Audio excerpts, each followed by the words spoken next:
Greetings and welcome back to room 303 in our talks with Walt, as we are calling our readings through the deathbed edition of Walt Whitman's Leaves of Grass. We are in By Blue Ontario's Shore, this 20-section poem to follow, again, drum taps and the memories of President Lincoln.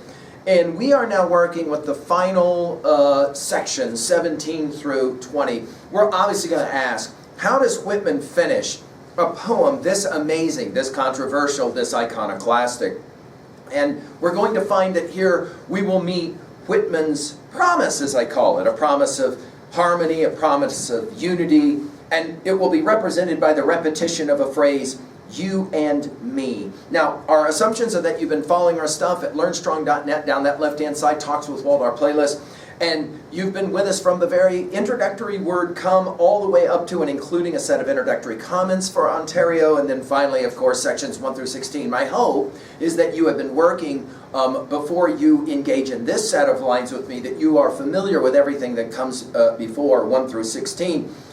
We're going to pay attention in this poem to the movement from an America view to a world view. And in that regards, we're going to see again Whitman as this great integralist that we've been arguing on. We're also going to pay attention to the repetition in passage 17 of the word not, in passages 17 and 18, the phrase I will, and then in passage 20, the word bards will get used 11 times. We'll pay attention to that as well. So let's go to work with it now. Oh, he says, I see.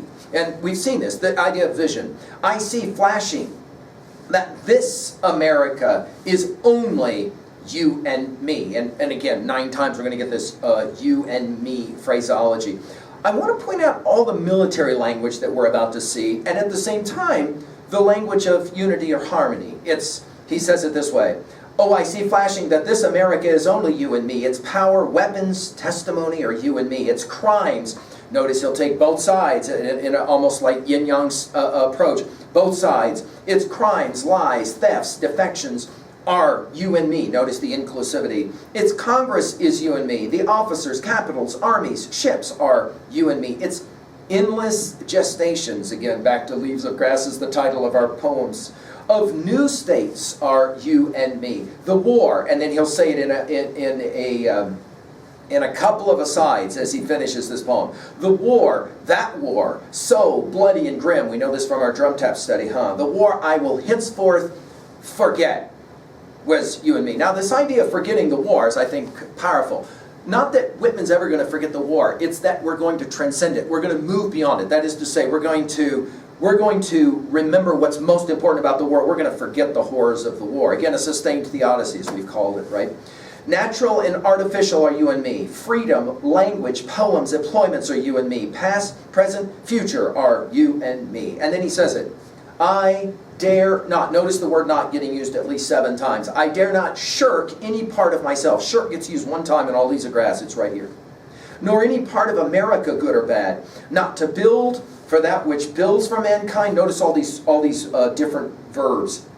We've seen building before in the poet as a builder. Not to balance. By the way, did you notice not to build for that which builds for mankind? Now we're going to find ourselves moving towards passage to India, and in a poem like this. And that notion that we're going to move from a vision of America to a vision of the world. And I think for Whitman, that in the end was what made him such a powerful poet, bard, voice for the rest of the world, not just for America. Not to balance ranks, complexions, creeds, and the sexes. You'll remember creeds in schools and abeyance from Song of Myself 1. Not to justify science, nor the march of equality. We've seen, of course, all of this. Not to feed the arrogant blood of the brawn beloved of time. I am, in that phraseology we've seen before. I am for those that have never been mastered. For men and women whose tempers have never been mastered. For those whom laws, theories, conventions can never master. In other words, Whitman is always going to argue, be a scrapper. You got to be somebody Promethean. You got to be somebody who is constantly challenging authority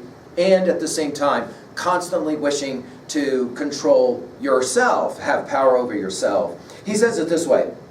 I am for those who walk, and of course we've seen this with Song of the Open Road, walk abreast with the whole earth. So notice we go from America to mankind to now the whole earth. Who inaugurate and I find this an interesting use of this word, who inaugurate one to inaugurate all. Now I find that kind of a powerful way to think about what it is that his project in Blue Ontario. This idea of inauguration, or including, we're back to the original word come as well, right? To invite all. By the way, you'll remember this use of abreast from Song of Prudence.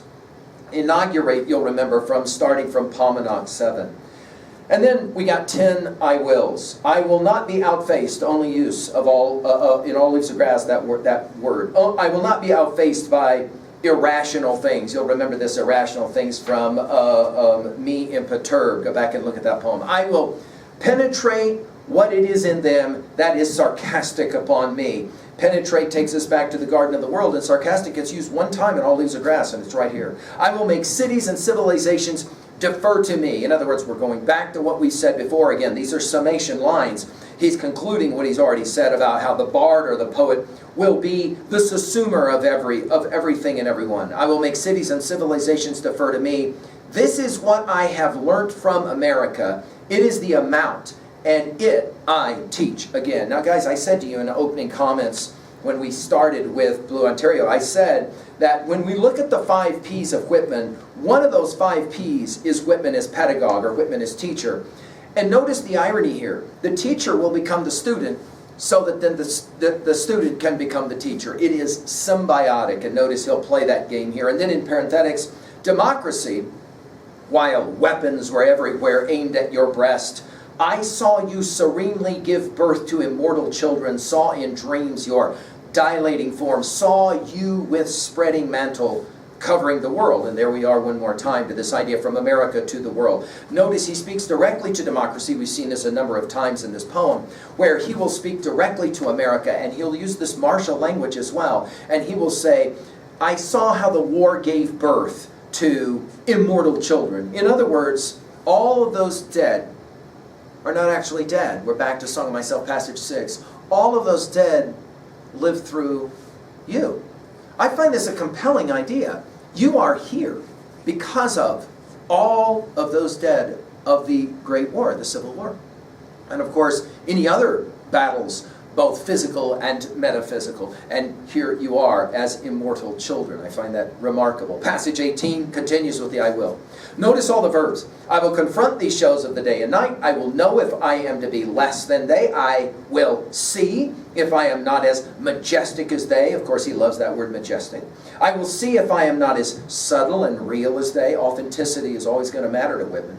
I will see if I am to be less generous than they. I will see if I have no meaning, while the houses and ships have meaning. Again, the quest to get what's underneath, to understand the meaning of it all. I will see if the fishes and birds are to be enough for themselves, and I am not to be enough for myself. Go back to passage 48, A Song of Myself. To glance with an eye or show a bean in its pod confounds the learning of all time. This idea of looking to be able to see what actually is there. And then he says it, I match my spirit against yours, you orbs. He literally now talks to the universe as this universal poet.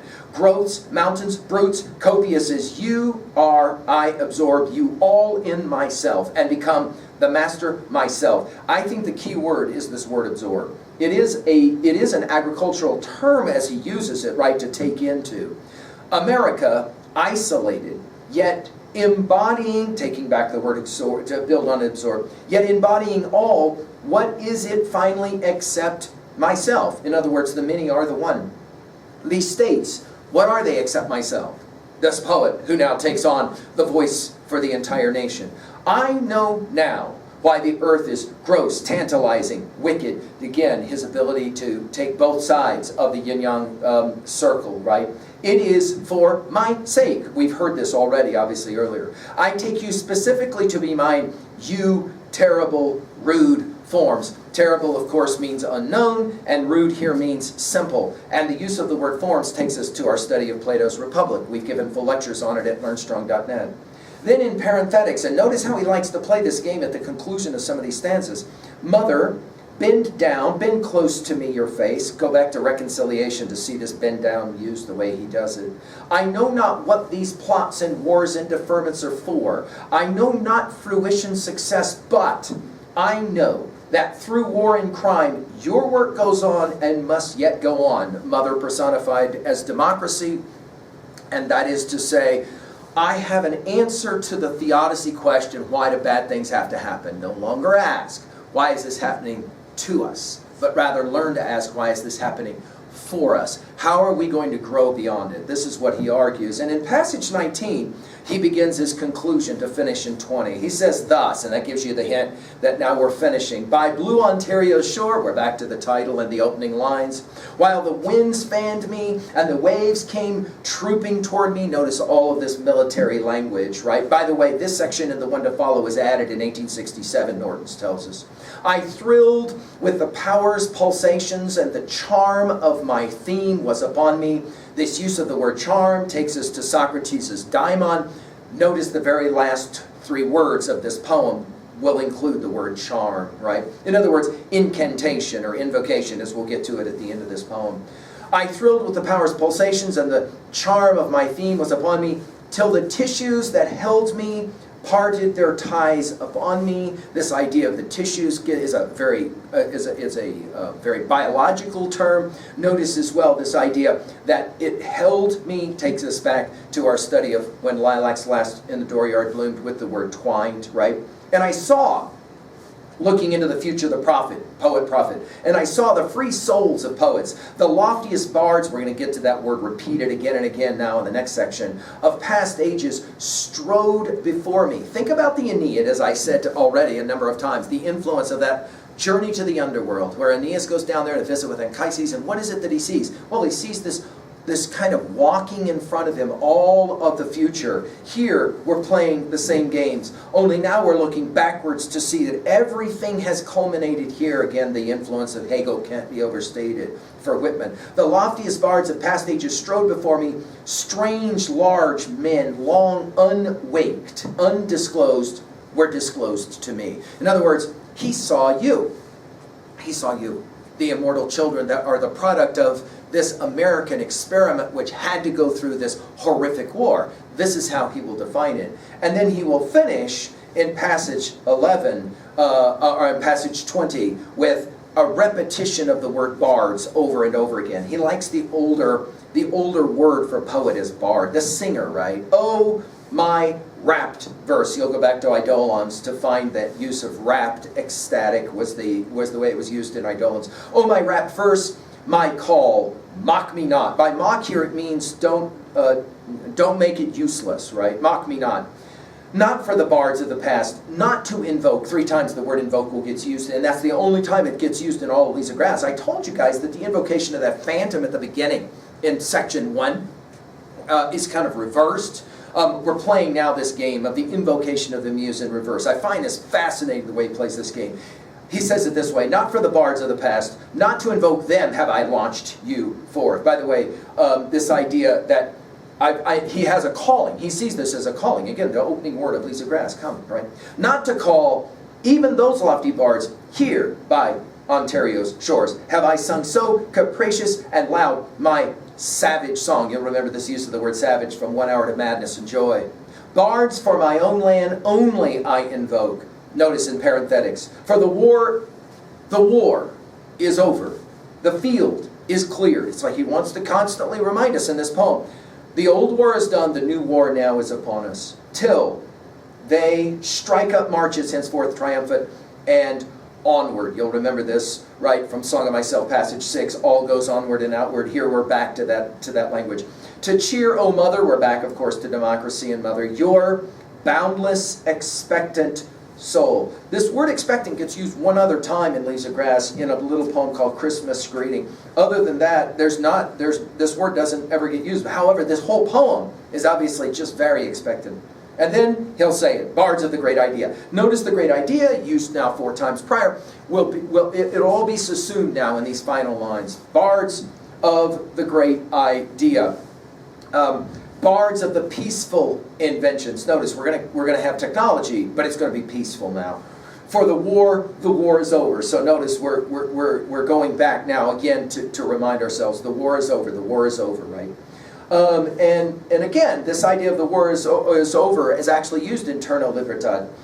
Yet bards of latent armies, 1,000,000 soldiers waiting ever ready. In other words, the new army will be the army for peace, fighting for peace. Bards with songs, and then an interesting simile. As from burning coals, go to Pushkin's The Prophet that we've already talked about in earlier lectures in Talks with Walt. Or the lightning's forked stripes with the exclamation point to emphasize expectant. And then, one more time with a little list of some, places in America. Ample Ohio's, Canada's bards, the spelling of Canada again, taking us back to the opening, inscriptions, poems of Leaves of Grass. Of course, Canada and Ontario makes us obviously make the joining.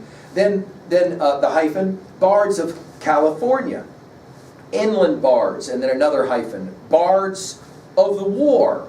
And again, we're not clear when he says the war, if he's talking about the old war, because he's already said the war is over, note the irony, or the war that now is the war for peace. That is to say, the war for the new bards, the new America. And then he finally says it, you, by my charm, in other words, all the future poets to come, and of course we know that text, I invoke. Now the invocation of the Muse of Liberty is fascinating. That is to say, from the very first word come and that invitation word at the beginning now, here we are back with this word invoke. Charm gets used 3 times in this poem, and I find it fascinating the way it does get used. Well, what are we going to do with this final set of lines and the entire poem itself? Let's maybe finish with some observations and messages at 2a. Well, I think the argument that he's making is that the truest poet, the most authentic poet, is always invoking, always calling for harmony and unity. And if a poet doesn't do that for Whitman, then they're not a poet of democracy, and they're certainly not a poet of America, and, of course, the world. I think as well we should point out that this sustained theodicy, as we've been calling it, this notion that all these terrible things had to happen, of course we think of it in that line from Nietzsche, but certainly that whatever does not destroy me makes me stronger is fundamental to understanding the reading of Blue Ontario, no question. At 2b, I love all the repetitions, and I love all of the echoes. I love the fact that the last words of this poem are charm and invoke. That it's a fascinating kind of almost like incantation that will happen at the end of this poem. And as well, all the military language. In other words, Whitman will borrow the military language, celebrate war, a war that's over, for a new war. Of course, it is the war of democracy going forward.